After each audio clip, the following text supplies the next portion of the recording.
Jamaah sekalian Allah, dalam waktu 15 menit ini saya akan menyampaikan 3 buah hadis. Jadi yang ente hafalin 3 buah hadis aja, bener ya? Cerita-cerita yang mengikutinya nggak penting, tapi 3 hadisnya ente hafalin. 3 hadis inilah yang menjadi pilar-pilar utama ekonomi Islam. Rasulullah SAW pernah bersabda, amantu billah sumastaqim. Waktu itu Rasulullah SAW ditanya oleh sahabat, ya Rasulullah, jelaskan padaku apa itu Islam, yang dengan penjelasanmu itu aku tidak perlu bertanya lagi pada siapapun tentang apa itu Islam. Maka Rasulullah SAW menjawab pertanyaan itu, amantu billah sumastaqim. Berimanlah kepada Allah dan jujurlah dalam imanmu. Have faith in God and be honest in your faith. Ini hadis pertama yang jadi pegangan kita kalau mau membangun ekonomi Islam. Hadis pertama ini juga yang menjadi dasar untuk kita menjadi la'allakum tattaqun. Ada orang nggak ada orang, dilihat orang nggak dilihat orang, kita jujur dengan iman kita. Hadis pertama ini juga yang menjadi dalil bagi kita untuk merasa cukup dengan yang halal saja. Pertama, karena Allah ngelihat kalau kita lakuin yang haram. Kedua, kita yakin, kita beriman bahwa rezeki itu ada yang ngurus, namanya Allah.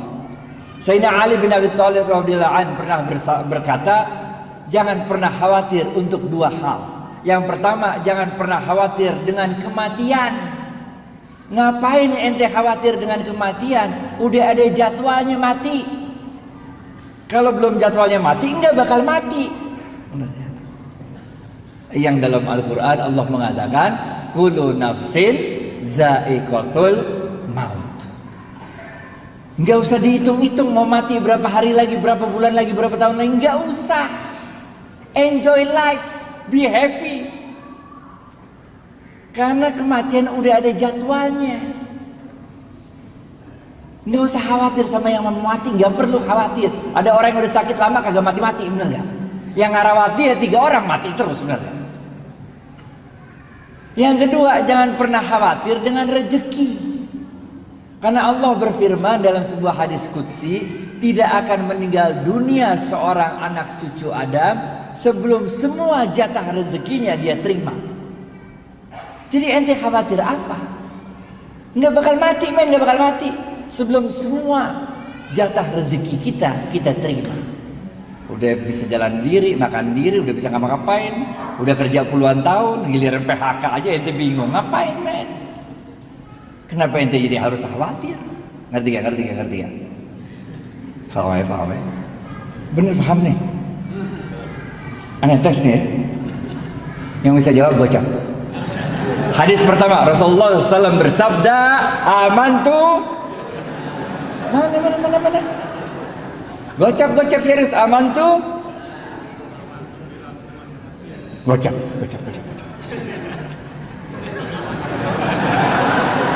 Nyimak, berarti nyimak. Paham ya? Hadis pertama nih. Udah, beriman kepada Allah dan jujurlah dalam imanmu. Nggak usah khawatir rezeki.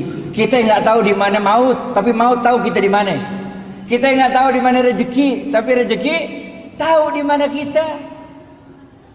Paham. Hadis kedua. Nggak cukup, men. Kita jujur doang dalam iman kita nggak cukup. Iman aja apalagi nggak cukup, bener gak? Iman doang, ente nggak jujur sama iman ente nggak cukup, men. Ente beriman, tapi nggak jujur dalam iman. Disebut ente sebagai orang munafik. Gocap Pak.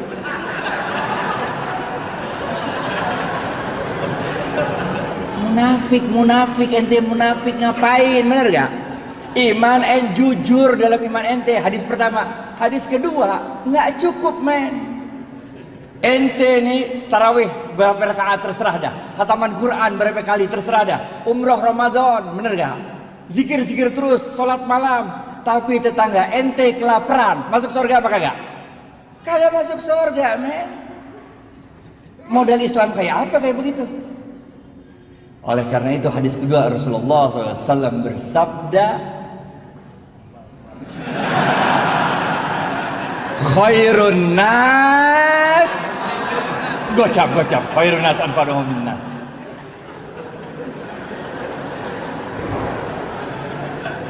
Khairun nas anfa'uhum linnas. Sebaik-baik manusia adalah yang paling banyak memberikan manfaat bagi manusia lain. Banyakin kasih manfaat bagi orang lain. Paham ya.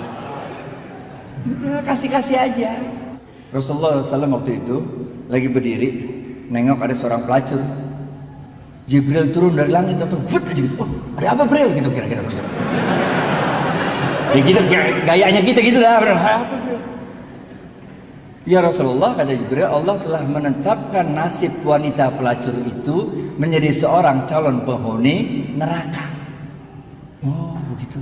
Udah Jibril balik lagi ke langit, aja. Di depan wanita pelacur itu lewat seorang ibu-ibu gendong anak kecil. Anak kecilnya kelaparan, nangis sampai suaranya udah nggak ada tenaga lagi nangisnya. Si pelacur ini lagi makan sepotong korma, udah digigit itu kormanya udah sepotong udah tinggal sepotong lagi. Karena dia iba ngelihat itu anak kelaparan, karena dia nggak tega ngelihat itu anak kelaparan, maka korma yang udah digigit tinggal separuh ini dikasih sama dia sama tuh anak, sehingga anaknya diem nangisnya. Jibril yang udah balik langit balik lagi, ada apa lagi Bril? Gitu, bolak balik man, langit kan jauh bener gak? Jibril mengatakan, ya Rasulullah, Allah telah merubah nasib wanita pelacur itu dari seorang penghuni neraka menjadi seorang penghuni surga. Kocak.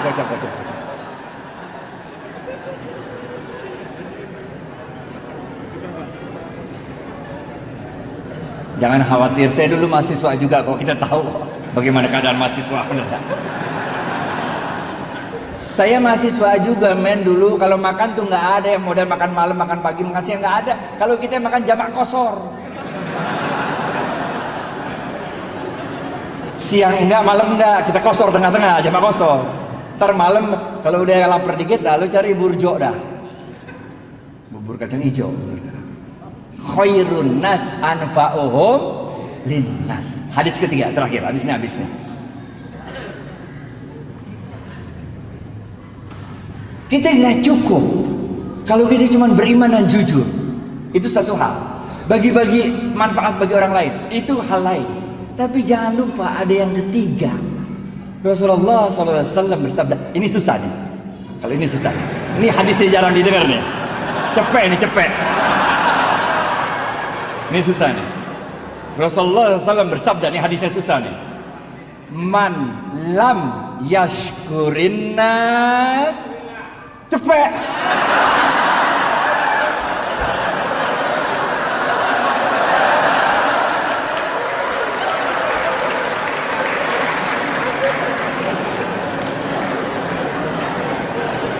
Man lam yashkurin nas lam yashkurillah. Siapa-siapa yang tidak bisa berterima kasih pada manusia, pada hakikatnya dia tidak dapat bersyukur kepada Allah. Kita bukan nabi, kita bukan rasul men. Kalau kita nabi, kita rasul, doa dikit pertolongan datang, bener gak? Nabi Musa habis ya waktu ya. Belum habis waktunya, udah habis, tapi dikit lagi ya. Dikit lagi, duitnya masih banyak.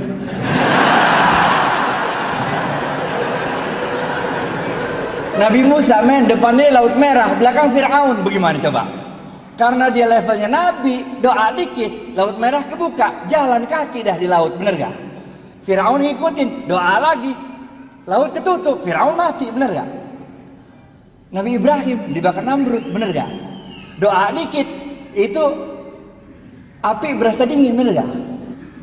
Kita manusia biasa, caranya Allah nolong kita dengan menggerakkan makhluk-makhluknya untuk nolong kita.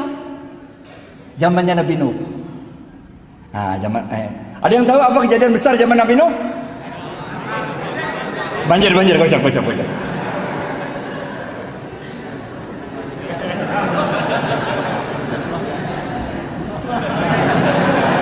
Banjir, bener gak? Ada seorang ahli ibadah zaman Nabi Nuh. Kerjaannya ibadah terus, men. Nggak pernah nggak ibadah. Inna sholati wa nusuki wa mahyaya. Gocap. Ini jamaah masjid pinter-pinter semua ya. Air udah mulai banjir, udah sampai lutut, men. Ini ahli ibadah terus doa-doa sama Allah. Tetangganya datang, dia bilang apa? Syekh, ayo cepat tinggalkan tempat ini. Kita gabung sama kapalnya Nuh alaihissalam. Kalau kakimu yang tua rental tidak sanggup berjalan ke kapalnya Nuh alaihissalam, biarlah kami yang menggendongmu untuk bergabung dengan kapalnya Nuh alaihissalam. Apa kata orang tua ini? Dia katakan, ruh, pergi kalian dari sini. Aku tidak butuh bantuan makhluk manapun. Hasbunallah wa ni'mal wakil. Gocap. Jadi ente mulai agak ngerti sekarang kan? Kalau saf depan dapatnya ontak, bagian belakang dapatnya telur kan? Mulai ngerti kan?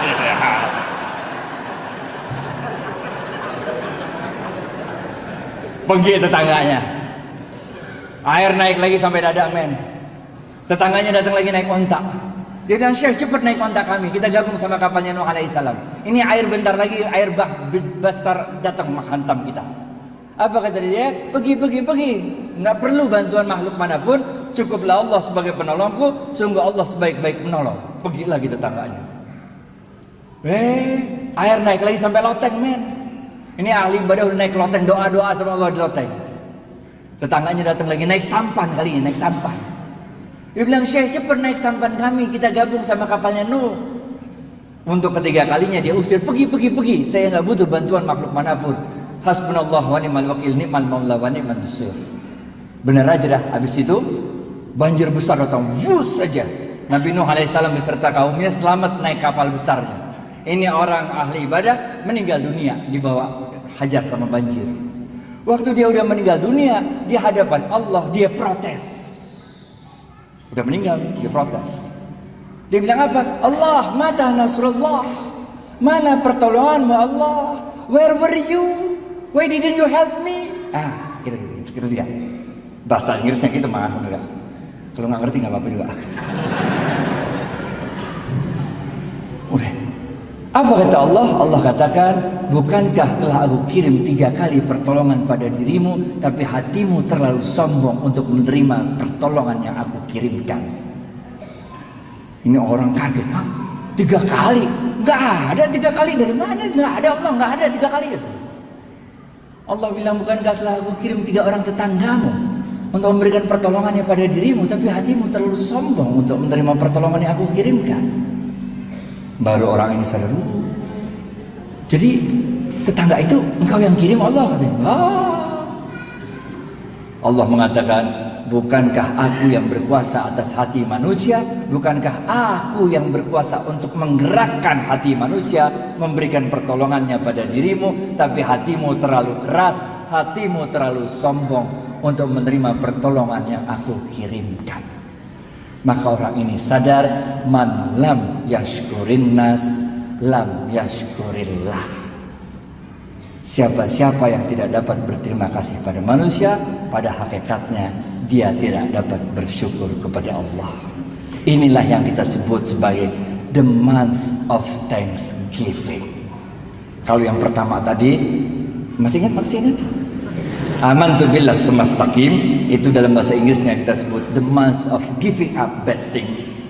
Yang kedua, khairun nas anfa'uhum linnas, yang kita sebut the month of giving.